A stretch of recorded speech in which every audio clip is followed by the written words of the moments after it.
Em relação a outros brasileiros que estariam interessados em deixar o território da faixa de Gaza. Foi destaque, inclusive, durante aquela recepção do grupo já repatriado. Elis, o que já temos de informação sobre esse grupo, esse novo grupo?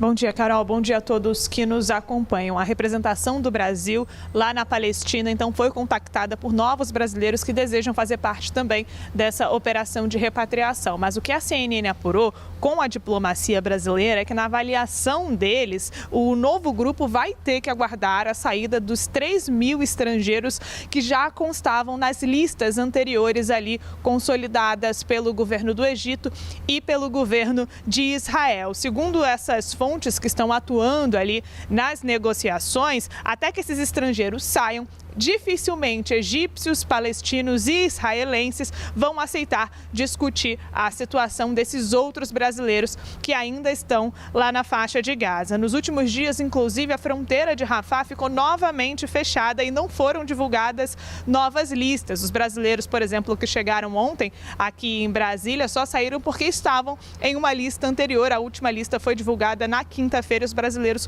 constavam nessa lista, Carol. Então, o governo brasileiro ainda deve analisar caso a caso desses brasileiros que ainda estão lá na faixa de Gaza. Segundo relatos para a CNN, alguns diplomatas já estão reunindo documentação dessas pessoas, estão dando uma assistência consular ao segundo grupo de brasileiros e de familiares também que desejam deixar a faixa de Gaza. E segundo a representação do Brasil lá na Palestina, esse número de pessoas que demonstraram um novo interesse em fazer parte dessa operação de repatriação pode chegar até 50 pessoas. O presidente Luiz Inácio Lula da Silva disse ontem, quando recebia esse grupo de repatriados lá da faixa de Gaza, que determinou que o chanceler brasileiro, Mauro Vieira, busque autorização para repatriar essa segunda lista de brasileiros e de familiares de brasileiros. Quando ele estava conversando ali com os repatriados de ontem, o presidente disse que vai pedir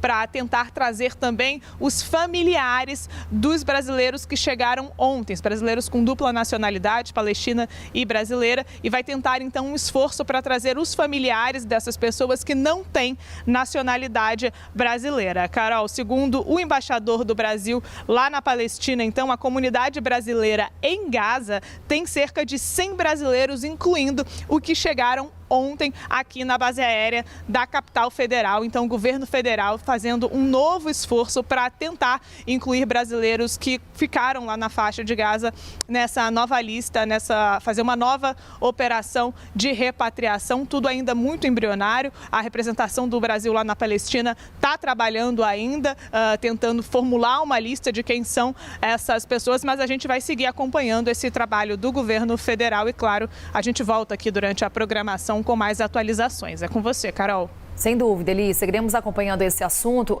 Basília, a Elis nos diz, é uma situação, um andamento agora dos trabalhos ainda muito embrionário, é apenas o início agora dessas tratativas. Lembro que no fim de semana a gente conversou com os embaixadores do Brasil no Egito e em Israel, questionamos com relação a essa possível segunda lista, porém eles não confirmavam essa informação.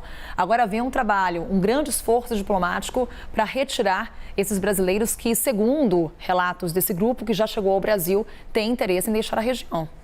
Carol, Larissa, no discurso político, o que o governo tem dito é que não vai deixar nenhum brasileiro para trás. O discurso não poderia ser diferente, né? Até para servir como uma perspectiva, um sinal de esperança para as pessoas que ainda estão lá. Então, no discurso, o governo diz, ninguém vai ficar para trás. Mas a verdade, nua e crua, é de que está cada vez mais difícil para qualquer pessoa de qualquer nacionalidade deixar a faixa de Gaza. Estamos há mais de 30 dias em guerra, sendo que este ponto é o mais perigoso, é o ápice do conflito entre o Hamas e Israel. Então, diplomatas, integrantes da diplomacia brasileira dizem: Esse grupo de brasileiros que veio agora foi no limite. E para que isso fosse alcançado, houve uma inversão de prioridades das pessoas que podem atravessar a passagem de Rafah. A gente até explicou ontem aqui na CNN Brasil.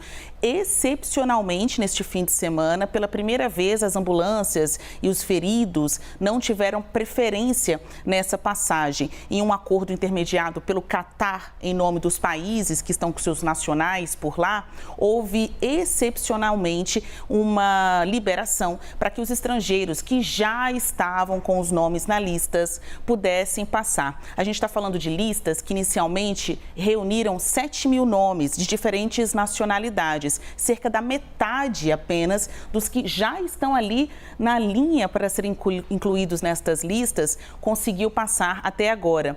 Estes outros pedidos residuais e que o governo, por vezes, diz não existe uma segunda lista, é só um trocadilho, né, com as palavras. São muitos pedidos. Se você reunir e colocar no papel, vira uma lista, né? Vira uma lista, uma segunda lista de pedidos, um segundo grupo. Mas o Itamaraty, o governo, tem tratado estes casos como residuais, pontuais e que vão ser analisados caso a caso, mas que está muito difícil, porque até o fim de outubro foi feita uma ampla chamada para que os brasileiros daquela região se cadastrassem. Na ocasião, muitas pessoas não fizeram isso. Então, há um entendimento também de que, e infelizmente, essas pessoas assumiram um risco. Agora, passadas mais algumas semanas dessa guerra e uma piora do quadro geral do conflito, muita gente quer ir embora de lá. Mas há também uma percepção de que nem todo mundo está tão convicto disso. Veja que nesse grupo agora, desses primeiros brasileiros que vieram da faixa de Gaza, eram 34 pessoas, entre elas boa parte brasileiros. 2 desistiram na hora de viajar. Sim. Ficamos aqui dias e dias falando de 34 pessoas, caíram para 32. Então, este outro grupo também não estaria tão convicto nessa vontade de retornar ao país agora. Por isso que eles vão analisar caso a caso.